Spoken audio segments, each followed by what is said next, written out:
گزشتہ ہفتے حوثی شیعہ باغیوں کی جانب سے بیت اللہ پر حملہ کرنے کی غرض سے مکہ مکرمہ کی جانب داغا گیا بیلسٹک میزائل حملے کا اصل ماسٹر مائنڈ ایران نکلا۔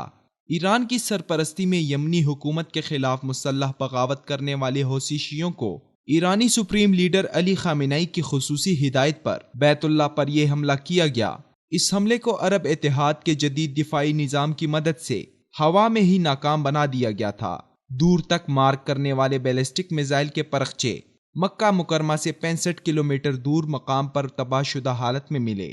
اس حملے کے فوری رد عمل میں دنیا بھر سے مسلمانوں نے سخت غم و غصے کا اظہار کرتے ہوئے اسے ایران کی شیطانی قرار دی، جو کہ بعید از قیاس نہیں، کیونکہ ایران ہی وہ کردار ہے جو یمن میں باغیوں کو مقامی حکومت اور سعودی عرب کے خلاف بغاوت پر اکسا رہا ہے، انہیں اسلحہ اور ہر طرح کی قوت فراہم کر رہا ہے۔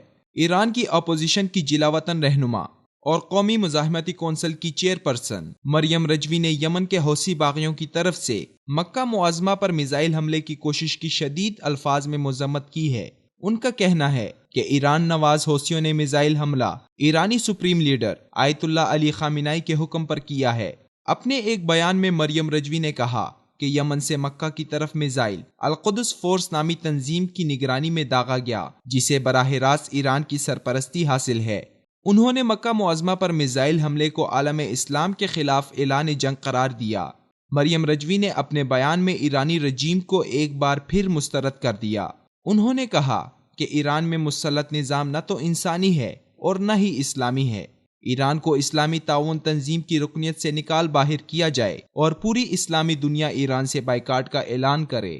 اپوزیشن رہنما کا کہنا تھا کہ ایران ماضی میں بھی بیت اللہ اور مسجد حرام کے خلاف سازشوں کا مرتکب ہوتا رہا ہے۔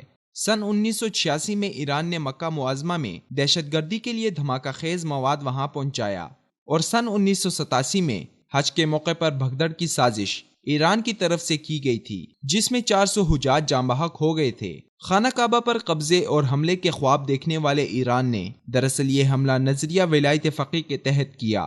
خمینی انقلاب کے بعد گھڑے گئے خود ساختہ نظریہ ولایت فقیہ کے تحت ایران خانہ کعبہ اور مدینۃ الرسول صلی اللہ علیہ وسلم پر قبضہ اپنا حق سمجھتا ہے۔ اسی لیے ایران آج سے پہلے کعبۃ اللہ پر قبضے کی کئی ناکام کوششیں کر چکا ہے۔ ہر حربے میں ناکامی کے بعد ایران اب براہ راست اسلحے سے مسلمانوں کے ایمانی مراکز کو نشانہ بنانے کی شرارت کر کے خود ہی اپنے آپ کو اسلام اور مسلمانوں کا سب سے شاطر اور بدترین دشمن ثابت کر رہا ہے۔